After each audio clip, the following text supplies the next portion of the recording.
Namaste. My heartfelt gratitude to all of you for being here.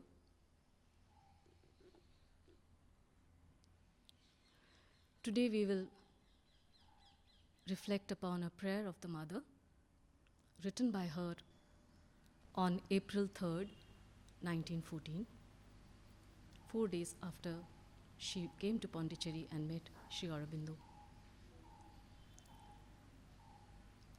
With our limited mind, we have titled it The Importance of Unlearning. It's a very beautiful prayer, and there is an elaboration of a state which is full of complete surrender, utter humility, and immense gratitude from the Mother. Before the Mother had arrived in Pondicherry and met Sri Aurobindo, she had already had the greatest of spiritual achievements. She had attained those spiritual heights which nobody had done till then. Her earlier prayers also tell us that she had already had the total identification with the transcendental consciousness, and there are prayers where she has narrated about the golden robe covering the city of Paris and her own vision experiences which she wrote in Max Thion's journal, her occult experiences, and she had achieved a lot before she was at the peak of her spiritual, you can say, at the spiritual height.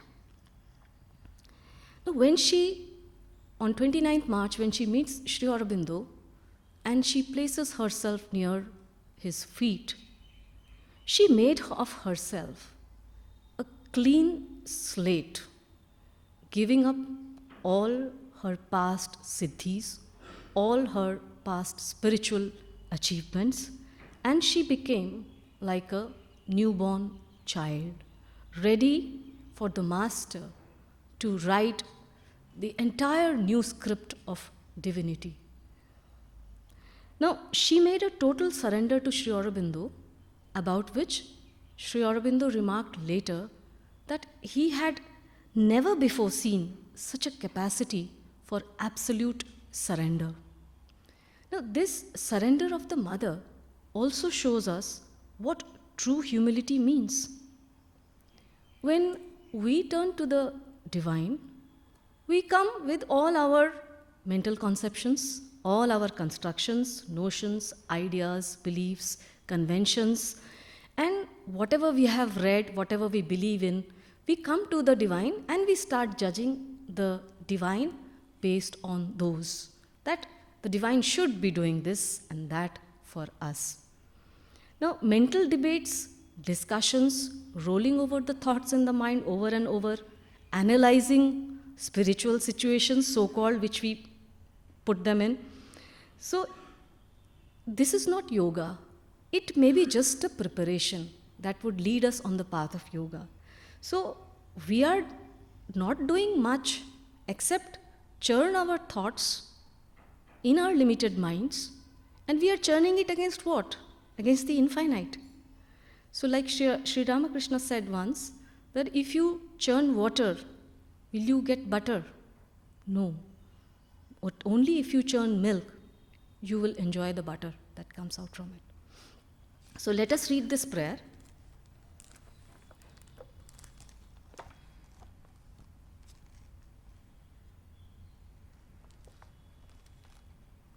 April 3rd, 1914.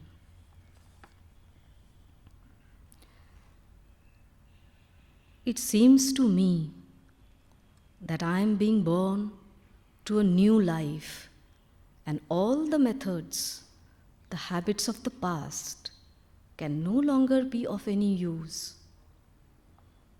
It seems to me that what I thought were results is nothing more than a preparation. I feel as though I have done nothing yet, as though I have not lived the spiritual life, only entered the path that leads to it. It seems to me that I know nothing that I'm incapable of formulating anything, that all experience is yet to begin. It is as though I were stripped of my entire past, of its errors as well as its conquests, as though all that has vanished and made room for a newborn child whose whole existence is yet to be lived, who has no karma, no experience to learn from, but no error either, which has to be set right. My head is empty of all knowledge and all certitude, but also of all vain thought. I feel that if I learn how to surrender without any resistance to this state, if I do not try to know or understand, if I consent to be completely like an ignorant and candid child, some new possibility will open before me. I know that I must now definitively give myself up and be like an absolutely blank page on which thy thought, thy will, O Lord, can be inscribed freely without danger of any deformation. An immense gratitude rises from my heart. It seems to me that I have at last reached the threshold I sought so much.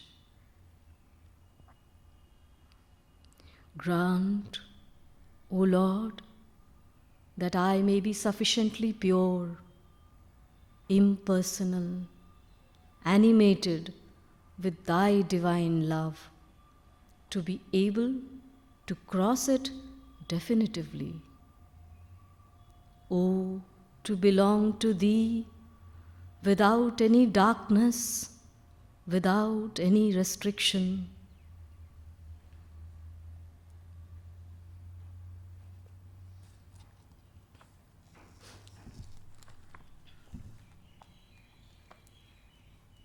Mother is clearly elaborating on the right attitude.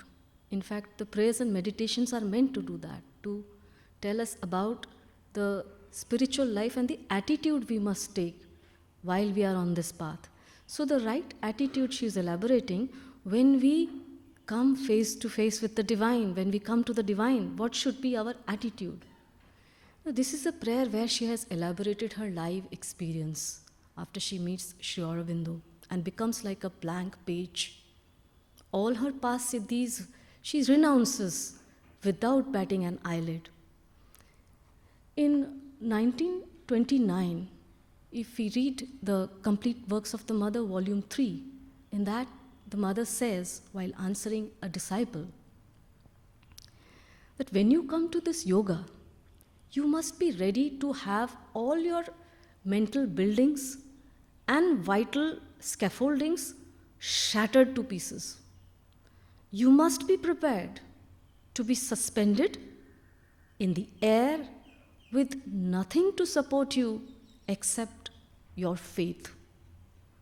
You will have to forget your past self and its clingings altogether, to pluck it out of your consciousness and be born anew. This, she says, in 1929. And in 1949, we find the entire elaboration of this, of what she has experienced, and her experiences she has poured out like the Ganges pouring out, rushing. And so, if we look at the first part of the prayer, she says, it seems that I am being born to a new life, and all the methods, the habits of the past can no longer be of any use. So, One may have done various forms of yoga, kriya yoga, this yoga and that yoga, japa, rosary, rituals, practices, austerities. But holding on to the past methods is not going to work anymore. Something else has to be brought in. And that something else is, like the mother said, it's faith. And above all, surrender, a complete surrender. She says, it seems to me that what I thought were results is nothing more than a preparation. So this she has said earlier in one of the prayers, also 2-3 prayers earlier she said that the past was useful in its own time. So the past was only a preparation to bring us to this state where we realize that whatever we have learned, we have to unlearn now. We have to give up those methods. The past has brought us to this stage where we start realizing that there is, whatever we have done is nothing as compared to what needs to be done further. And for that, if unlearning is required, we have to do that. If we have to give up habits, methods, past, you can say past, all yoga forms we have gone through, all experiences, we should be ready to do that. And this has to be a perpetual state. Every moment we should be able to do that.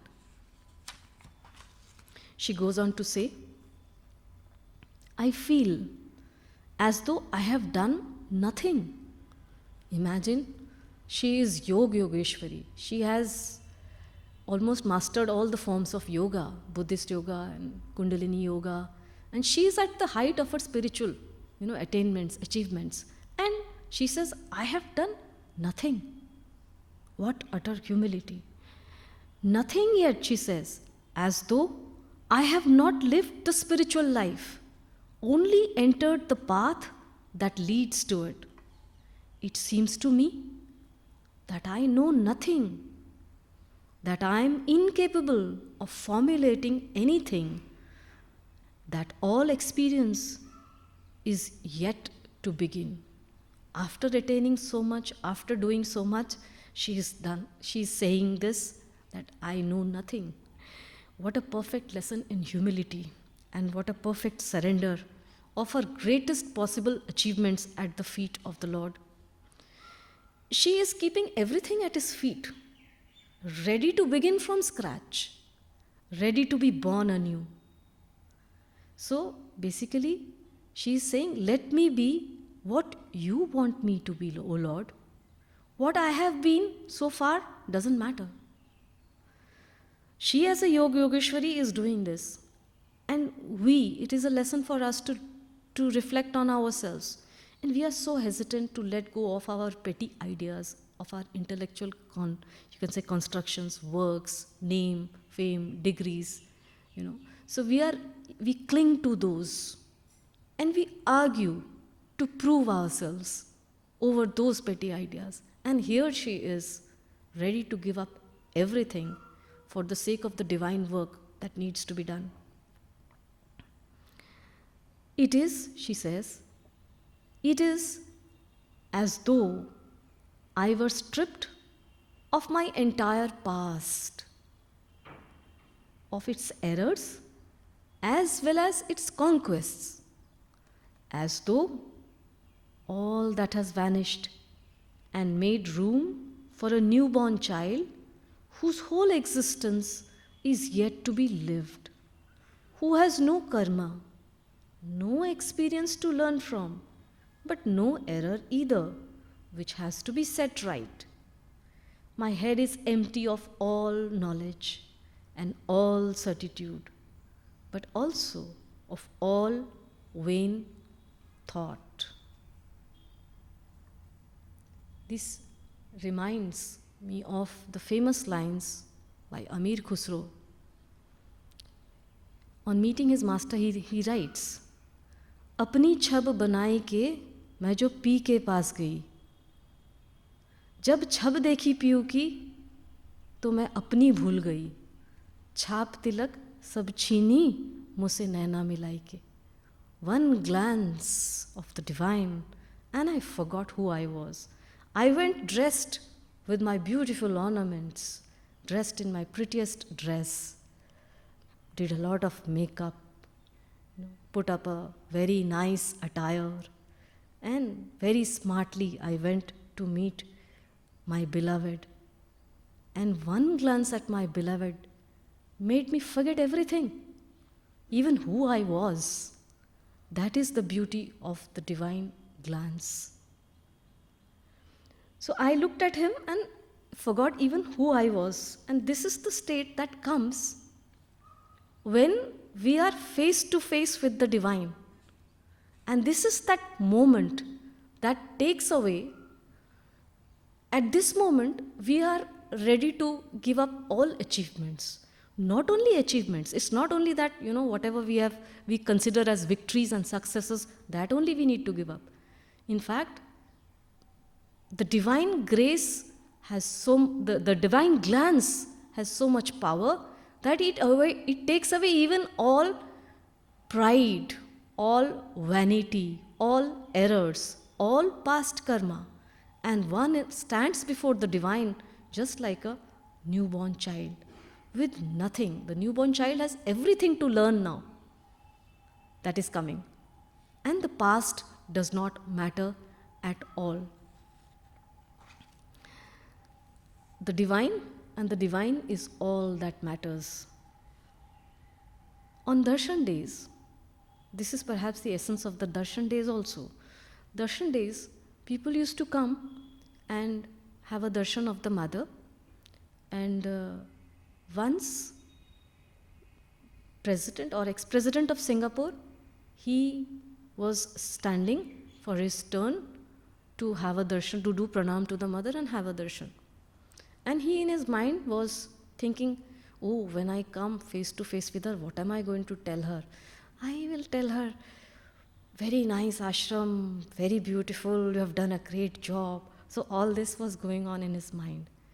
And when finally his turn comes and he looks at the mother, he forgets everything. And he just places his head on her lap. This is the beauty, this is the magic of that one glance from the divine. Our own Chachaji, he saw the mother come down the stairs in her ethereal form.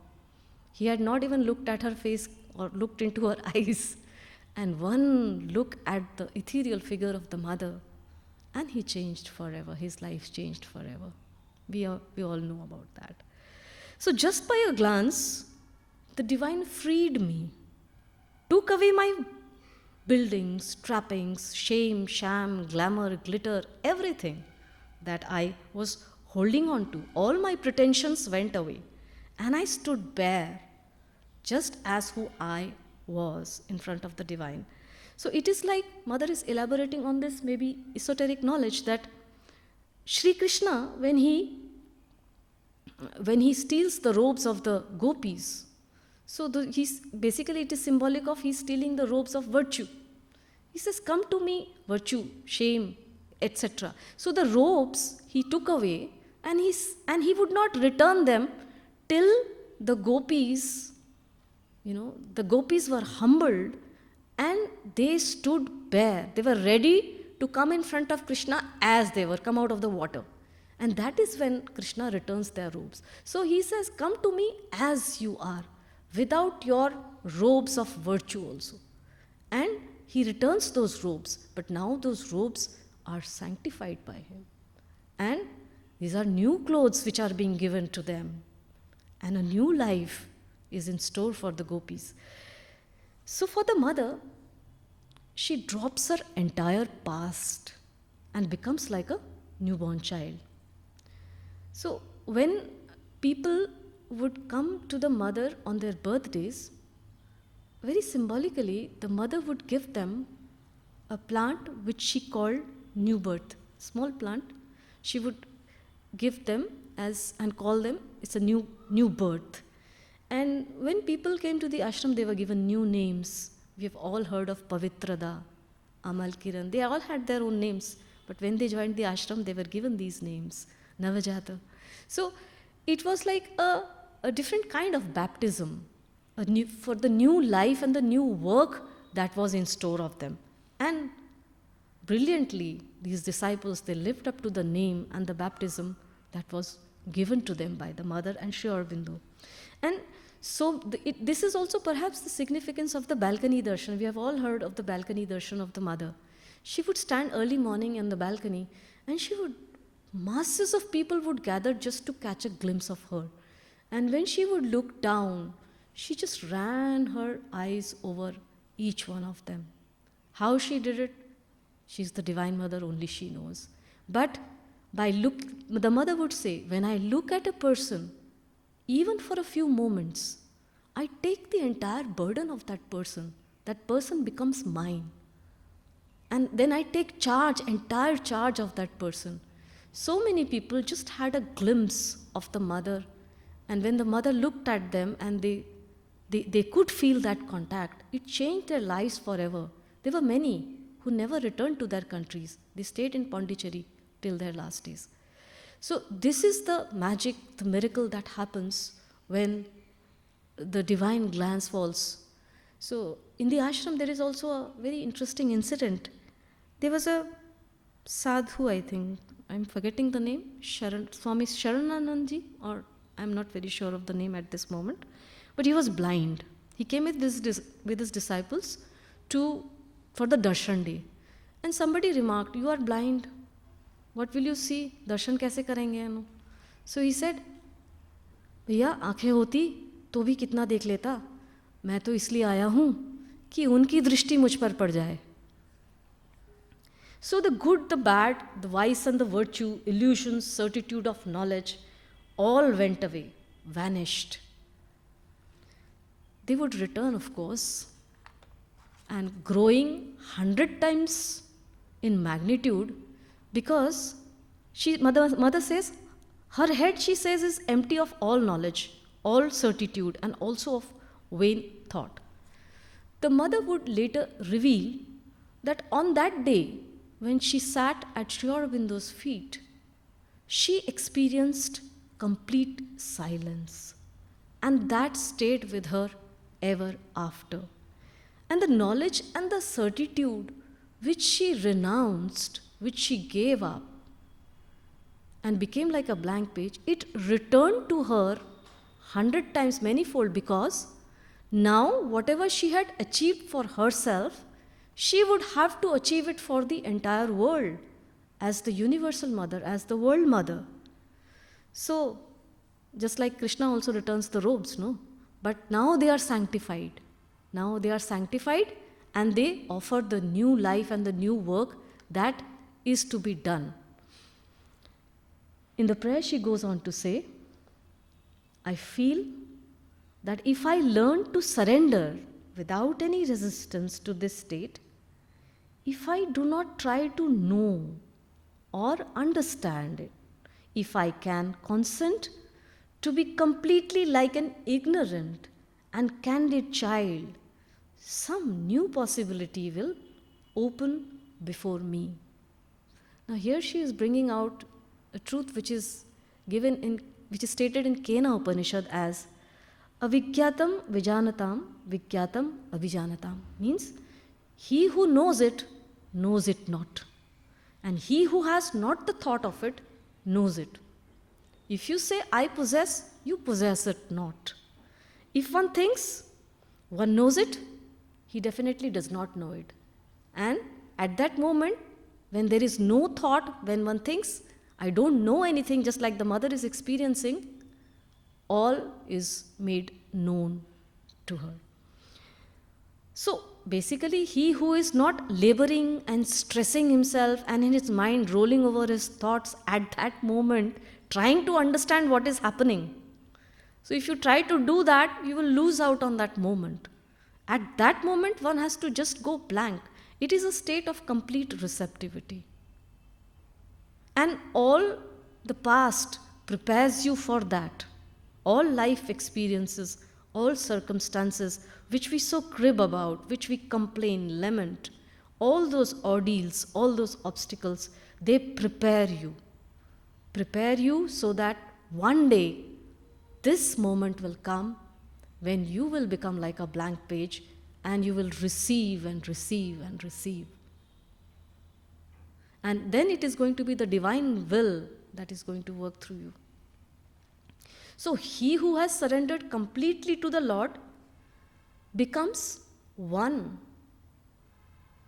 and becomes one in action with the Lord. After that, whatever action emerges from that person is the divine work, undoubtedly.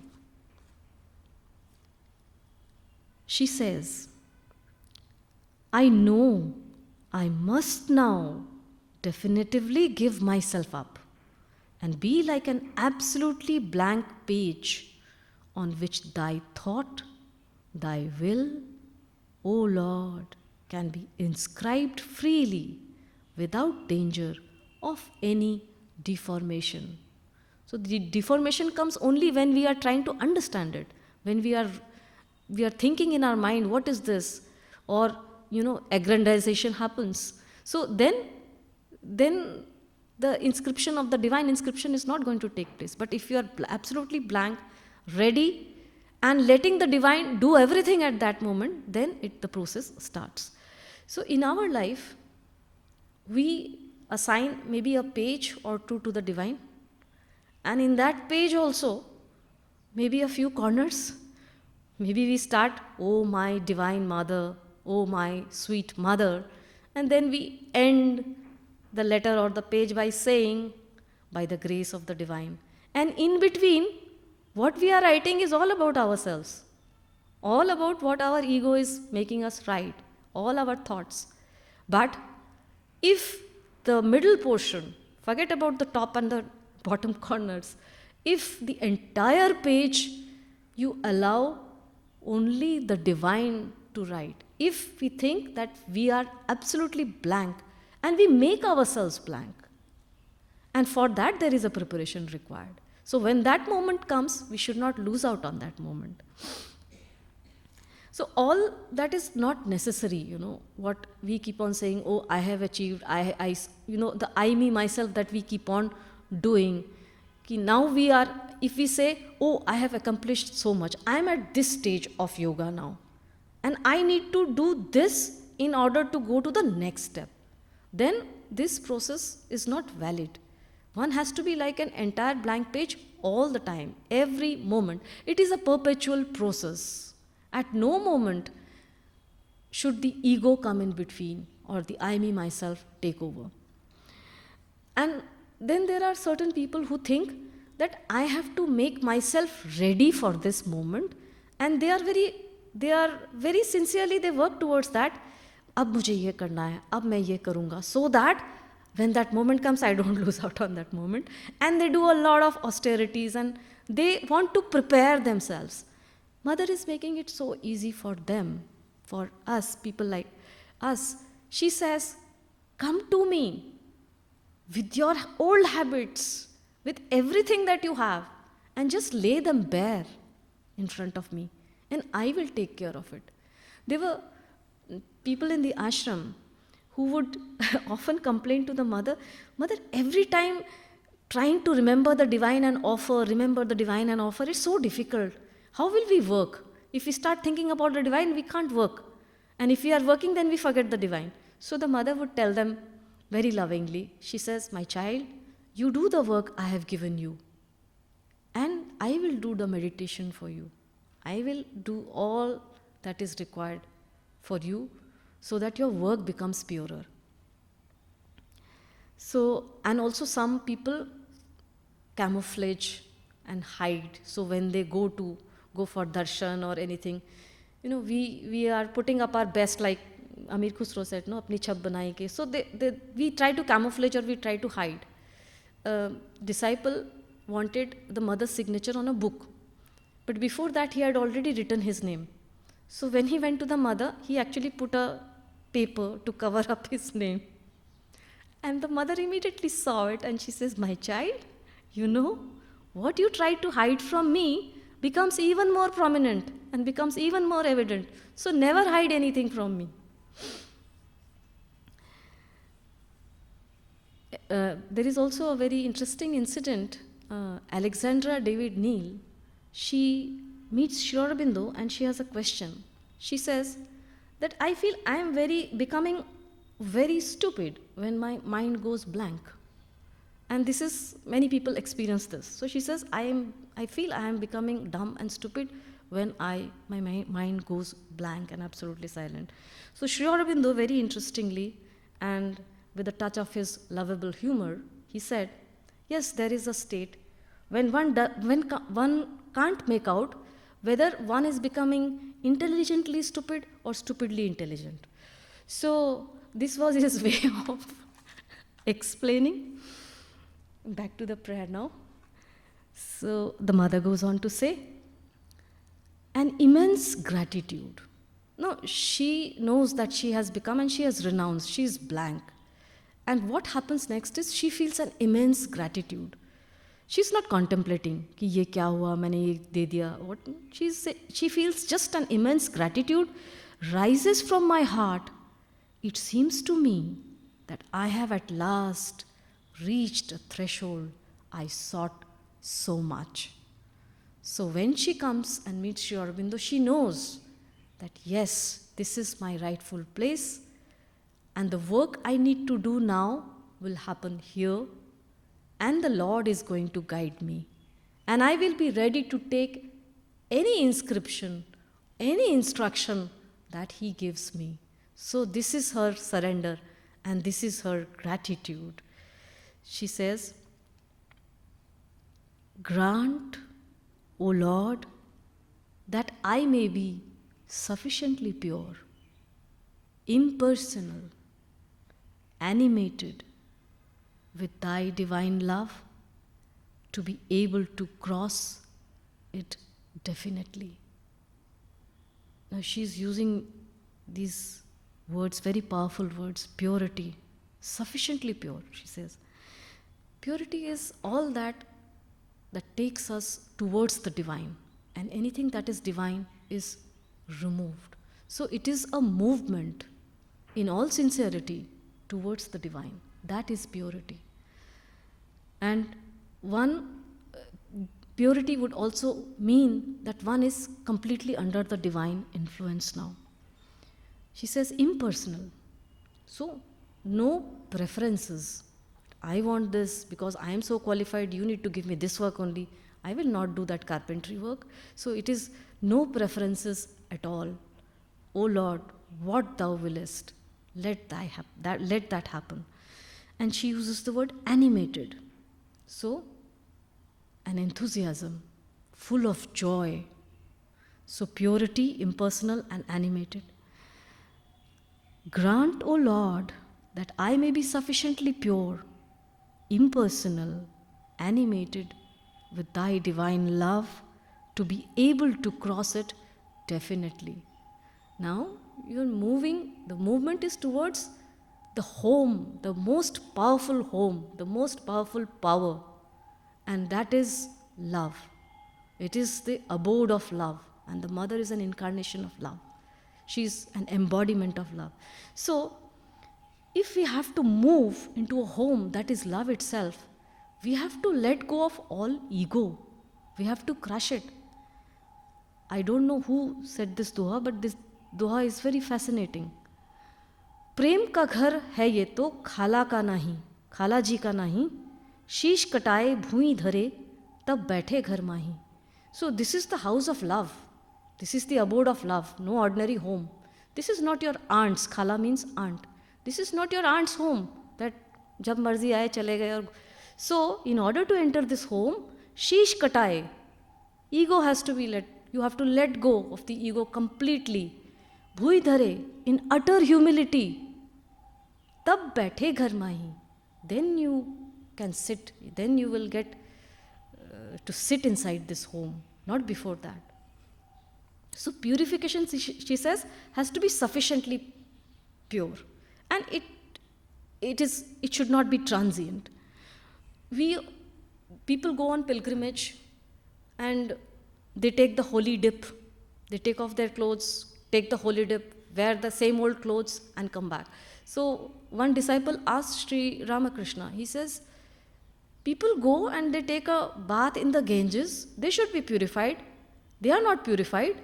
What happens? We are not purified. What happens? He says, you go and take a dip in the Ganges and you come out and you wear your old robes and you put them on and you carry on with your life ever after. We go to the Samadhi, we visit the shrine, and we feel such a calm, and we know that it is a very different experience. We all have experienced this. And visiting the mother's room, Sri Aurobindo's room, and for few moments you are just transported to a different world. You don't even know who you are. You experience. But after some time when we come back, we go on with our routine jobs, and there is this so common and so naughty forgetfulness that overtakes us all the time. So that is what all these qualities, purity, impersonal, animated, and this comes. It is not that it will not come. That state will come only when we keep remembering and offering everything to the divine, everything offering to the Divine Mother. Tell everything. Mother says, even you must tell me the things which you don't want to tell me. You must tell me even those things. So then you can say your confession or your offering becomes pure. Then you give it to me. Then I take charge of it. But if you hide, then I can't help you. And if you come with all your pretensions and robes of, whatever it is, I will have more work to do on you. If you come blank as you are, it is easier for me to work on you. So, when you offer all to the divine, he also removes all the stains from the robes, no? And he sanctifies them, and he kind of baptizes, and he gives it back to you. And you wear them, and you are a totally new person then. The mother, the last line of the prayer, oh, to belong to thee without any darkness, without any restriction. And this prayer of the mother was certainly granted to her. A new beginning was made, and it took her to the heights from where she could bring down the supramental power closer, much closer and closer to the earth. And she becomes one with the earth consciousness, and taking the role of the world mother, she leads her children, and she's still doing that. That effect and that power and that grace surrounds us each moment, every time.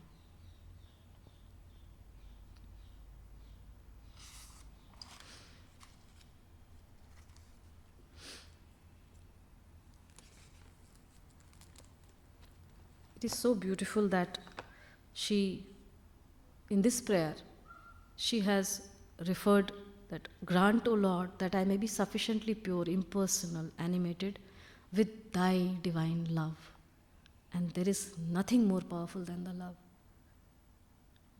That famous quote of, I think again Amir Khusro, I don't know. What is that?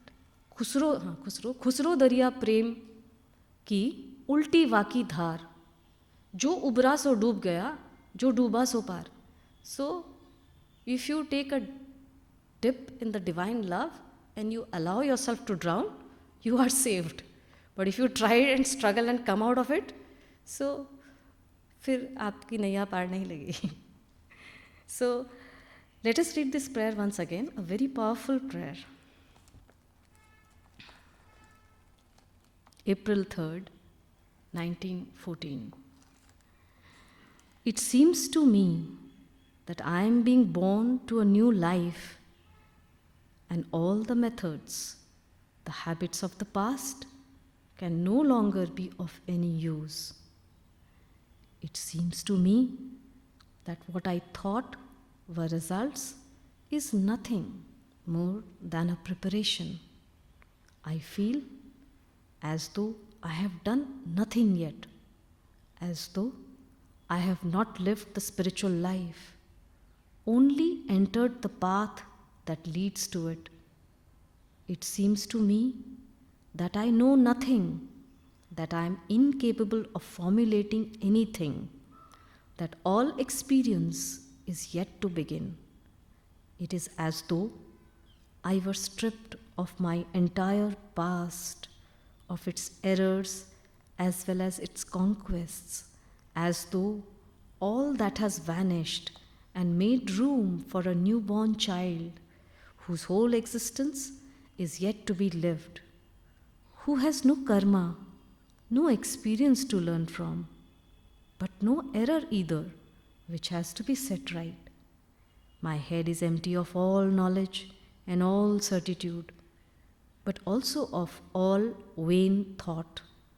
I feel that if I learn how to surrender without any resistance to this state, if I do not try to know or understand, if I consent to be completely like an ignorant and candid child, some new possibility will open before me.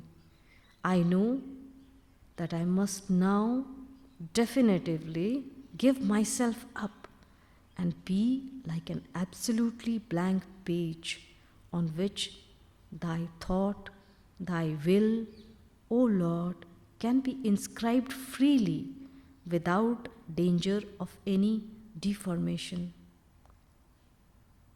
An immense gratitude rises from my heart. It seems to me that I have at last reached the threshold I sought so much. Grant, O Lord, that I may be sufficiently pure, impersonal, animated with thy divine love to be able to cross it definitively. Oh, to belong to thee without any darkness, without any restriction.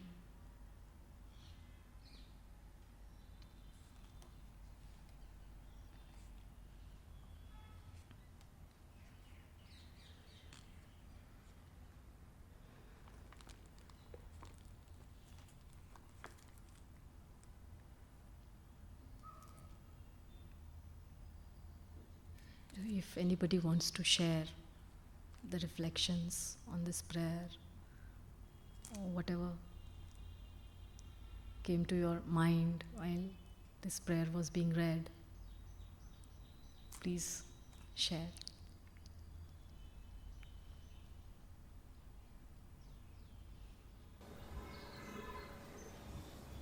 Old methods and old habits not being of any use is like the clothes that fitted you in childhood don't fit when you grow up.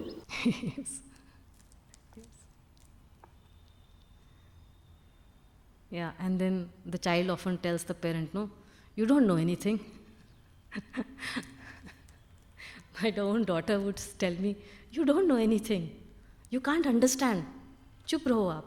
So, and that is the advice I take, chup rehna. So yeah.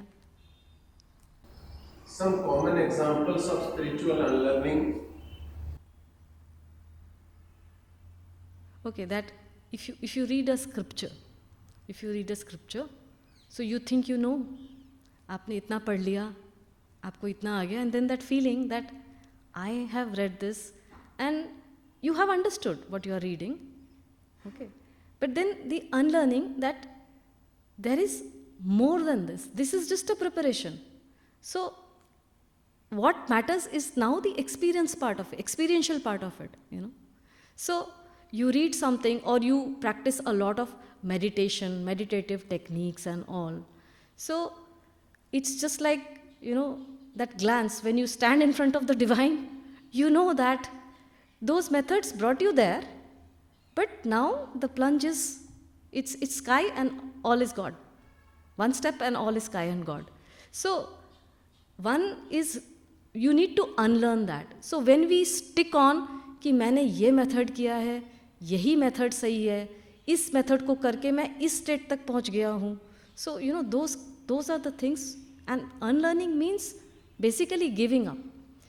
And unlearning also means that it doesn't mean that you have to forget what you have learned, but it certainly means that you must be ready to now take the next leap towards learning. And you must not let whatever you have learned previously hinder that or bring in some kind of ego that will prevent you from that next leap that you want to take. Usually, this is what happens. We are so fixated with what we have learned, our own intellectual ideas, that we are not ready to give them up. Just the very fact, if I have an argument with somebody, I would go on insisting on my point and the other person would go on insisting on his point. And the moment I would be humble enough and say, okay, what you are saying may be correct, I'll reflect on it. So let's end the argument over here. That is maybe a step where we are ready to give up. So that is the unlearning, We don't get fixated. Maybe you can give me some examples, if that question has struck you. So,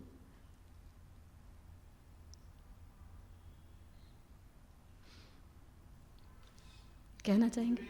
Killing of gurus in Mahabharata, conventionally it is taught that guru has to be placed in high place, but Arjun killed his guru because that was correct as far as sthan, kal, patra consideration. Yeah. You have to contextualize things. Yes. Context is very important. Yes. Or there are other examples in scriptures as well. Be it killing of Jayadratha or something like that. Yes. So what we consider that we should not be doing it, you may be doing it.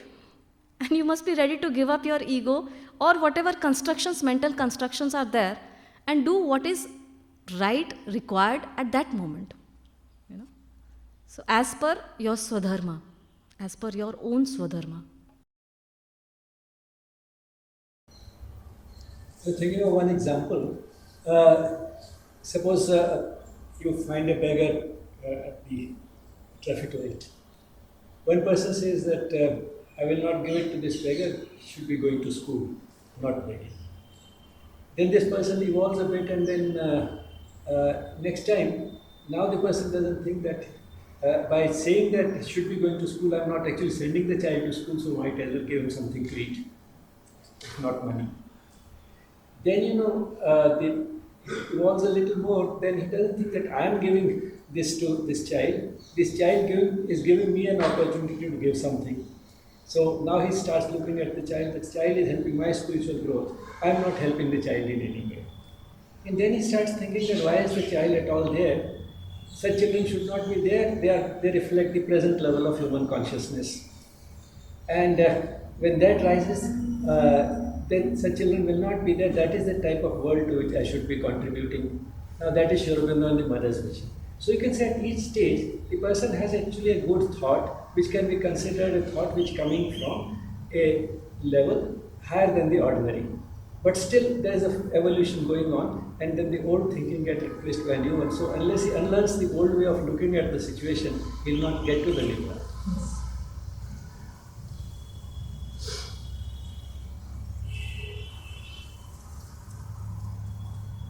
So that way, Sri Aurobindo and the mother's way of looking at spirituality was in a way discarding all old methods and thinking about it along new lines altogether.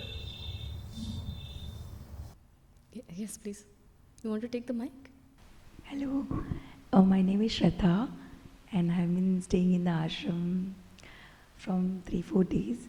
I was a very big devotee of Mother and Sri Aurobindo. I stayed in Pondicherry.